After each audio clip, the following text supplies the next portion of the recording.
महाराज।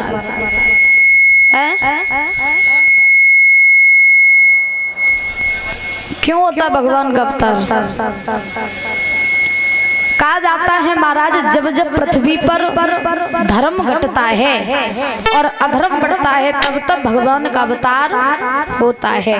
बाबा गोस्वामी तुलसीदास जी कहते हैं बड़े सुंदर शब्दों में,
जब जब होई धर्म की हानि और बाढ़ई असुर अधम अभिमानी, तब तब धरि प्रभु विविध शरीरा और हरई कृपा निध सज्जन पीरा। जब जब पृथ्वी पर धर्म घटता है और अधर्म बढ़ता है तब तब महाराज भगवान का अवतार होता है, क्योंकि पृथ्वी माँ स्वयं ये बात कहती है कि मैं मनुष्यों का हर भार सहन कर सकती हूँ लेकिन मैं पाप का भार सहन नहीं कर सकती। और ऐसी बात नहीं है, कलयुग में भी परीक्षित महाराज बहुत अधर्म हो रहे हैं, थोड़े अधर्म नहीं हो रहे, बहुत अधर्म हो रहे हैं, क्योंकि विद्वान यहाँ तक लिखते हैं, बोलो कि मेरे मालिक कहाँ सो रहा है और तेरी दुनिया में क्या हो रहा है, तेरी दुनिया में क्या हो रहा है।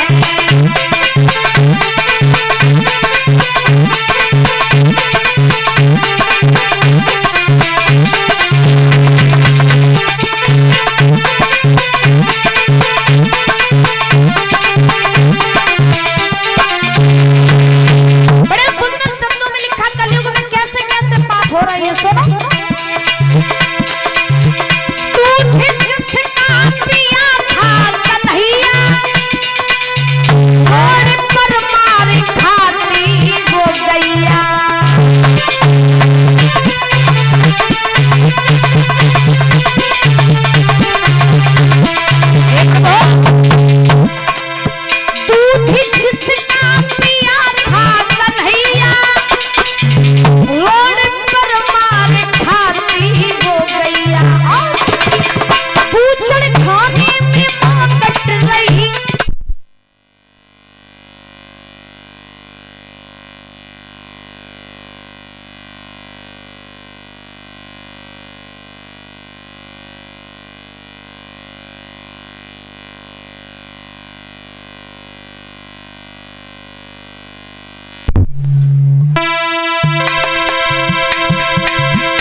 दुनिया में क्या हो रहा है।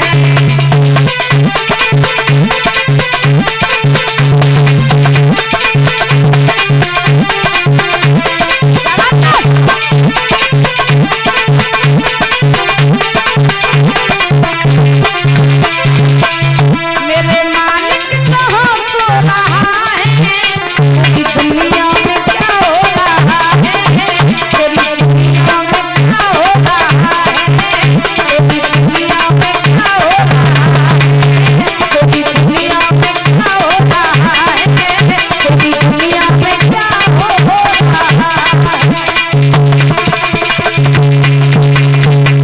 कलयुग में बहुत पाप हो रहे, जिस गाय की हमें पूजा करनी चाहिए, जिस गाय में सभी देवी देवताओं का वास होता है, वो तो महाराज रोडन पे मार खाए रही, और यहाँ तक आज के जमाने में तो गाय काटी भी जा रही।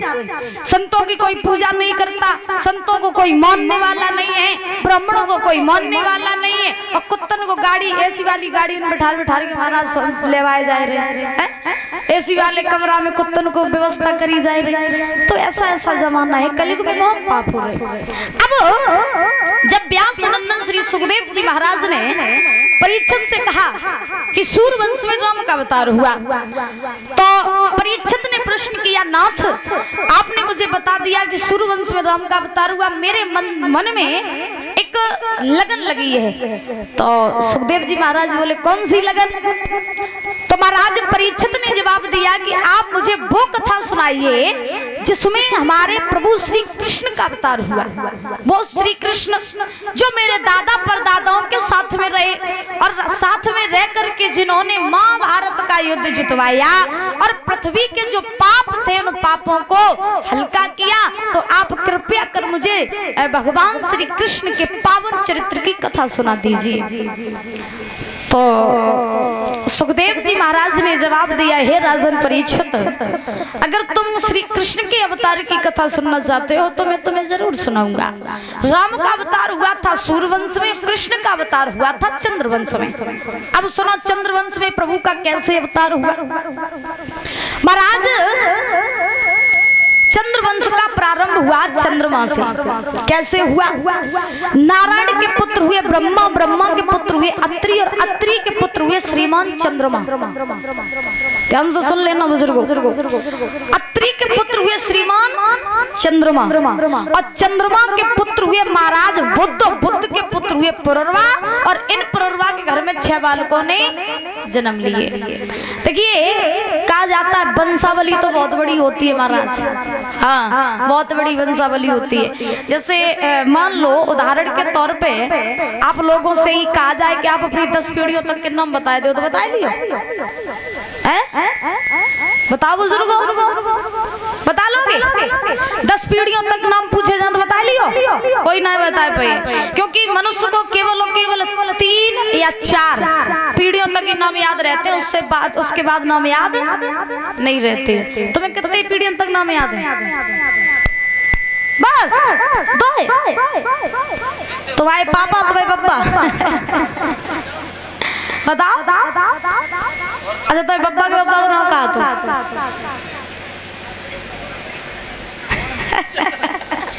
तो बनते बेटी तक आप पूछ रहे हो?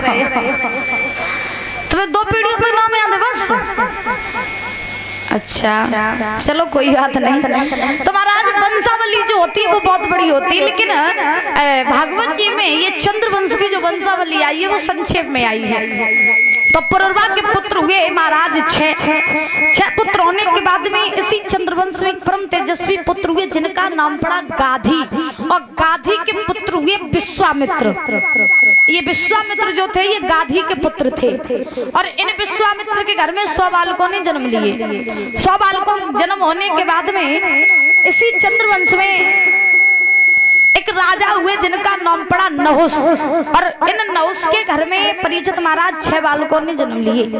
नहुस महाराज के घर में दूसरे नंबर के लड़का थे जिनका नाम था याति।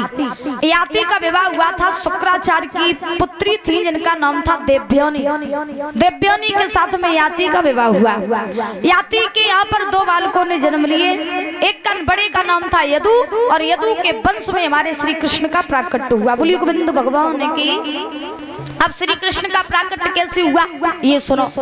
इस चंद्रवंश में प्रमाण ये मिलता है कि 56 पीढ़ियों के बाद, कितनी पीढ़ियों के बाद? 56 पीढ़ियों के बाद में इन यदु के वंश में महाराज श्री कृष्ण का प्राकट्य हुआ था।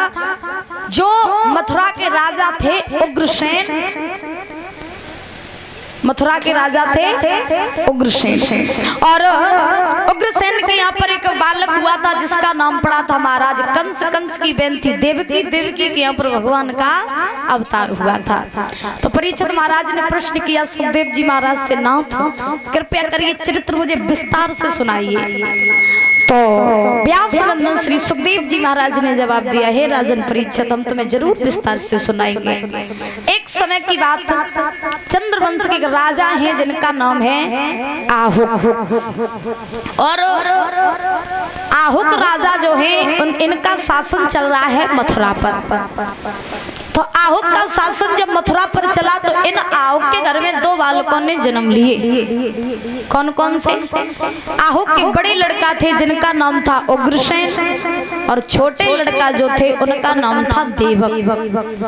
तो जब उग्रसेन और देवक धीरे धीरे धीरे धीरे बड़े हो गए तो आहुक ने सोचा कि मेरा बेटा जो उग्रसेन है वो बड़ा हो गया है, विवाह कर दे। तो उग्रसेन का विवाह हुआ पवन रेखा नाम की कन्या के साथ में। उग्रसेन का विवाह हुआ, उग्रसेन बड़े आनंद से अपना जीवन यापन करने लगे। आहुक महाराज के ऊपर धीरे धीरे वृद्धावस्था आ गई, यानी बुढ़ापा आ गया। परीक्षित महाराज, आहुक महाराज के ऊपर वृद्धावस्था आ गई। तो आहुक ने सोचा कि हम अपना शासन उग्रसेन को दे दे और वन में जाकर के हम भजन करें। अब मेरा शासन करने का मन नहीं है। पहले के राजा महाराजा जो होते थे ना, जब उनके ऊपर बुढ़ापा आ जाते तब मोह माया छोड़ के और कहाँ चले जाते? वन में। तुम चले जाइयो जब बुढ़ापा आ जाए। अबे तो तुम नहीं हो। हाँ, तो पहले के राजा महाराजा जो होते थे वो महाराज जब बुढ़ापा उनके ऊपर आ जाता था तो बुढ़ापे में वो वन में चले जाते थे भजन करने के लिए, राजपाट छोड़ करके। और आजकल महाराज क्या होता है कि आजकल समझ में ही नहीं आता कि को बूढ़ो है को जवान है। काई लोगन के ऊपर बुढ़ापा आवे तो सबसे पहले पार्लर की तरफ भाजत है महाराज। हमने देखा कि बुढ़ापा आवे तो सबसे पहले सर के बाल सफेद होते क्या नहीं? हाँ, सर के बाल सफेद हो, और जो सर के बाल सफेद हो जाए तो आजकल के लोग कत का कि महाराज 10 रुपया की डाई ले आता, आराम से घोर के 12 रुपए कर ले, चकाचक नहीं बन जा। क्योंकि विद्वान लिखते हैं